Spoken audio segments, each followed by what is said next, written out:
Good day, folks. Welcome to Offbeat and Unique University. My name is TJ. We're going to go over a couple features as well as a few maintenance tips on the Vision Spinner 2 and the Mini Vision Spinner 2. Vision Spinner 2 has a battery capacity of 1600 mAh. The Mini Vision Spinner 2 is about half that at 850 mAh. Outside of that, these units are virtually identical. We'll go ahead and set the Mini Vision Spinner 2 aside and show you some of the features that apply to both. They both contain a 510 connector as well as an Ego style connector. Now the Ego style connector is going to fit tanks like the Mini Pro Tank 3, whereas the 510 connector in the center here will fit tanks like the Mini Nautilus. The Mini Nautilus contains the 510 style threads, so when you screw it in here. Now, the one thing that you want to remember here is that you don't want to over tighten this. You want to go to where the battery stops, let it stop. You might just snug it up a little bit just to keep it from wobbling at all, and no more. The reason being is that if you get into this connector right here, and down inside of here, that little pin is a fixed pin.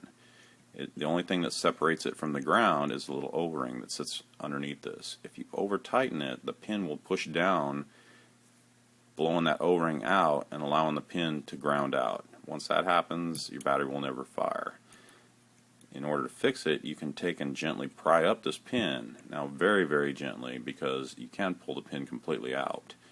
But just don't over tighten it to begin with, and you won't have to worry about it. On the inside of this, from time to time, you will notice that a little bit of fluid will build up in here. It's critical that you get that out as well. You can simply just take a piece of paper towel like this and just wad it up. And if it's really gunky, go ahead and put a little bit of rubbing alcohol on this. Stick it down inside of here and just shove it pretty hard, twist it around, and you'll get all the gunk out of there. It's important that you get that out simply because the fluid will connect the positive pin over to the ground, which will allow the electricity to dissipate out to the ground itself, not making it to the coil. Your vape is going to suffer. So it's not going to get the proper wattage up to the coil itself in order to fire it. So your vape will diminish your flavor, everything else, so just keep it clean. The other thing too is you want to make sure that your charging cable that came with the battery is also clean on the end. And to do that, same type of thing, just take a little piece of paper towel, put down into the threads here, and just run it around on the inside. Again, if it's gunked up, been sitting for a while like that, see, you'll notice that a little bit of fluid come out of this one. But it's important that you do that in order to get a good charge on it. A 1600 mAh battery, when it's fully dead, is going to take about probably 5 to 6 hours to charge, whereas the Mini Vision is probably going to be about half that, like 3 to 4 hours. One thing that we've noticed is that a few people have come into the shop saying that their battery is completely dead, whereas what it was is the unit was just turned off. In order to turn the unit on, it's 5 quick clicks. You'll notice that the light flashes. When you depress the button, it's either going to be white, blue, or orange. White's going to indicate that it has a 100% to 60% charge. The blue indicates that it has a 60 to 30% charge, and orange will indicate less than 30%. So when you hit this, you do have some sort of a visual indicator as to where your battery sits. Now, it also features 8-second cutoff protection, so if you take super long drags on it, 8 seconds, it's going to cut it off, and then you're going to have to take a second. But it does this to protect you as well as your system. It'll keep it from overheating, basically. So if a female puts it in her purse and the button gets jammed on, after 8 seconds it'll start blinking. If somebody puts it in their pocket, it will start to blink, and that means that you've run into your 8-second cutoff. And it also features short circuit protection, so if your coil inside your tank shorts out for any reason, overuse, dropped it, it's just old, and it is completely shorted, the unit won't fire. It'll just flash whenever you try to hit this.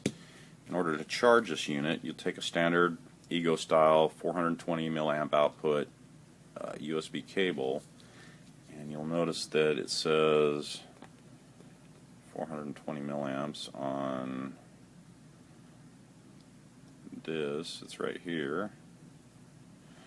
And then you want to use that in conjunction with a 500 milliamp charging block. The charging block, do not use anything on any other chargers such as iPad, cell phone charger, but right there it says 500 milliamp output.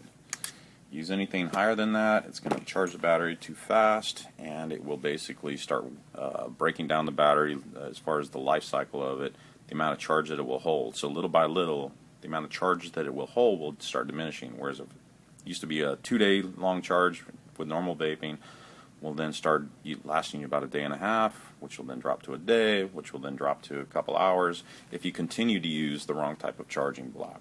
It's very, very important that you understand that. With the tanks, again, it's critical that you just go to where the unit stops and then stop. A little bit more if it has any type of wobble, wiggle to it, and that should provide you the best vaping experience. Now on the back end of this, you're going to have your variable voltage, and you'll see that the unit starts at 3.3 volts. Oops, 3.3 volts, goes to 3.8, 4.3, 4.8. Most tanks you don't want to run up as high as 4.8. It'll provide a great amount of vapor, but you're probably going to burn up your coils a lot faster than normal. Most people run it between, say, 3.7 and 4.2 volts. 4.3 is safe on some of the higher resistance coils, but I would recommend just running on 3.8. If you want something a little bit hotter, like your tobacco flavors, turn it up a little bit. 4.2 is generally what the max I'll run it on a 1.8 coil. Alrighty. Another thing you want to do too is make sure that these Ego style threads for an Ego style tank are clean, simply because that acts as your ground on the outside. The ground is similar to like a car battery, so if your battery on your vehicle is corroded, dirty, loose, it won't start properly. So simply take a piece of paper towel, run around on the outside of the threads, and again, if they're really super gunked up or really dirty, just put a little bit of alcohol on it and that should clean it off just fine. Alright folks, that's about all I have on the Vision Spinner 2. If you have any questions, please feel free to give us a call at Offbeat and Unique. We're at 480-818-9846.